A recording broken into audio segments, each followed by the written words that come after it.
खुरम साहब, ये फरमाइएगा रिलीफ का क्या चांस है और क्या गवर्नमेंट के पास कोई ऐसा फंड मौजूद है या ये आईएमएफ को कायल कर सकेगी कि अवाम को रिलीफ देना चाहिए? ज़ाहिर 250 अरब रुपया तो फौरी तौर पे चाहिए रिलीफ के लिए, तो कहीं ना कहीं से रिलीफ मिल सकता है, और अगर नहीं मिलता तो पाकिस्तान कहां स्टैंड करेगा?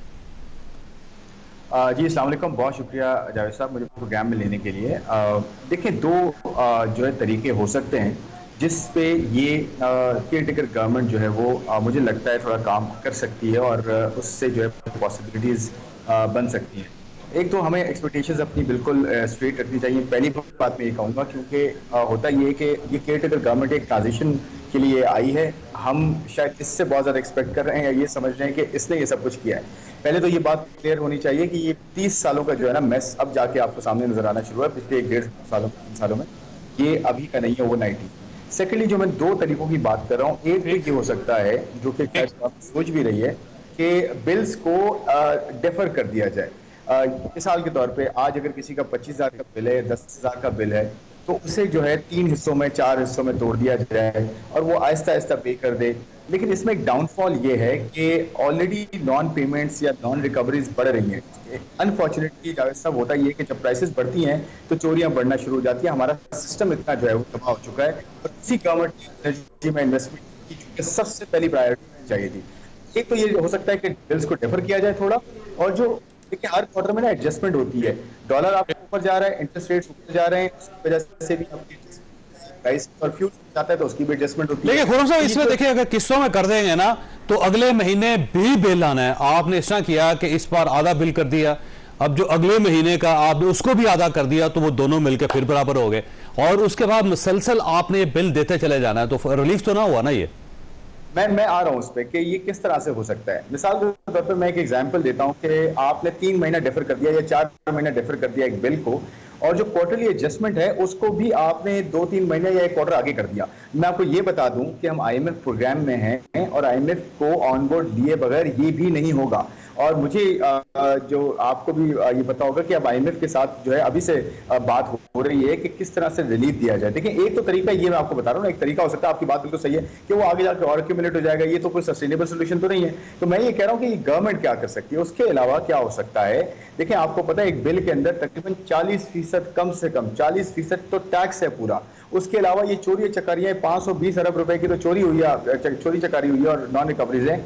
ये अगर आप एक प्लान लेके जाएं आईएमएफ के पास कि देखिए जी, हम जितना कर सकते हैं इसको कम करेंगे अगले 3 महीने में, 4 महीने में, यहां से रिकवरी करेंगे, और अपने जो दूसरा एंड है टैक्सेस को, वहां से मेरे पास 6 टैक्स, मैं सेल्स लगाऊं और इनकम टैक्स लगा दूं, लेट से बाकी extra tax, further tax, TV tax सारे कम करूं, और agriculture, retail and trade, property, professionals, यहाँ पे टैक्सेस नहीं है। एग्रीकल्चर और रिटेल तो 2% टैक्स देता है और 45% हिस्सा है पूरी इकोनॉमी का, तो क्यों नहीं जो है वो टैक्स वहां से लिया जाता। तो मेरे ख्याल में ये एक तरीका हो सकता है कि टैक्सेस कम करके थोड़ा रिलीफ दिया जाए। ये दूसरा तरीका हो गया। तीसरी चीज क्या हो सकती है कि जो प्राइम ये आपकी फाइनेंस मिनिस्टर साहिबा हैं, इनकी आईएमएफ के एमडी के साथ एक अच्छी रैपो है।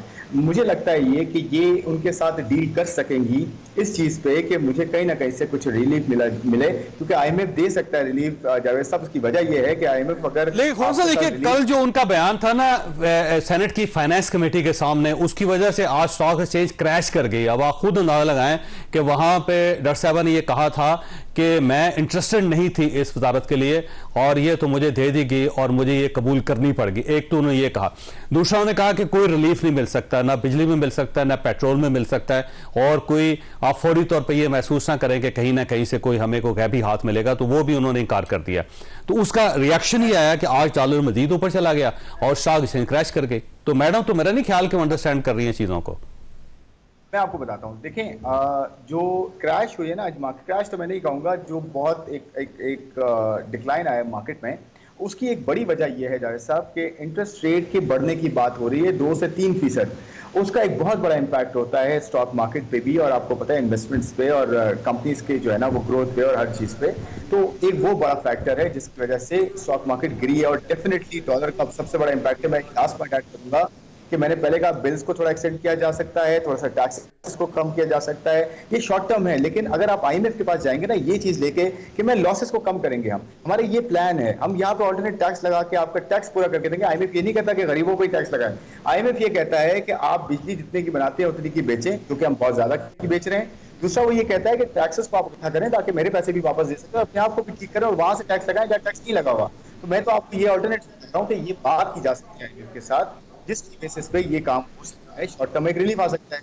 लास्ट पॉइंट में ये कहूंगा कि इन्वेस्टमेंट पे काम किया जाए, SIFC के अंदर हो या कोई भी हमारा तरीका हो, ये डॉलर को हम किस तरह गवर्न करें। ओपन मार्केट इस वक्त ड्राइव कर रही है इंटर बैंक को, जो कि ऑपोजिट होना चाहिए। इंटर बैंक जो है वो 90% 95% कंट्रीब्यूट करती है डिमांड का डॉलर का, और ओपन तो सिर्फ 5% करती है। तो क्यों जा रहा है ओपन मार्केट, क्यों नहीं गवर्न करता है स्टेट बैंक, क्यों नहीं जाके देखता कौन बाय कर रहा है डॉलर और किस लिए बाय कर रहा है। ये करे ना, ताकि डॉलर रुके, डॉलर गवर्न सही हो। मैं डॉलर सेट करने की बात नहीं कर रहा प्राइस की, डॉलर की ओपन मार्केट को गवर्न करने की बात कर रहा हूं, ताकि आपकी रेमिटेंसेस लॉस ना हो।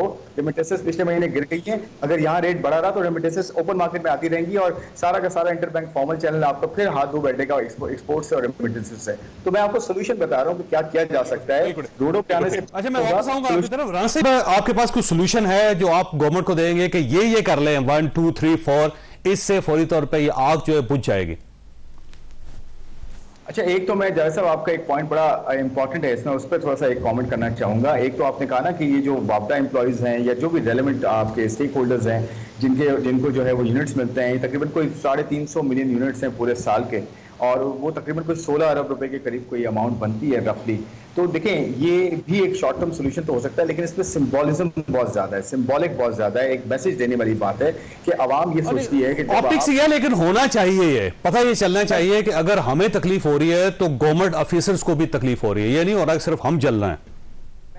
यही कह रहा हूं कि ये देना चाहिए, सिंबॉलिकली ये डिसीजन आना चाहिए, ताकि आवाम को ये तो सुकून मिले कि हमारे साथ आप भी हैं जो साथ खड़े हैं। ये तो नहीं हो सकता ना कि एक तरफ आवाम को आप ये कहें कि जी आप ही सारा झेलें और हम जो है बेनिफिट्स ही लेते रहे। मेरे ख्याल में ये होना चाहिए, नंबर 1। सेकेंडली, जैसे मैंने पहले कहा कि आप 2-3 टैक्सेस कम करें, सिर्फ सेल्स टैक्स, मैं तो ये कहता हूँ सेल्स टैक्स लगाएं, इनकम को भी आप उसका स्लैब ऊपर कर दें। FBR ने स्लैब उल्टा बढ़ाने के नीचे कर दिया, 75,000 से नीचे कर दिया, तो वो ज्यादा टैक्स नेट में लोगों को लाने की बात हो रही है।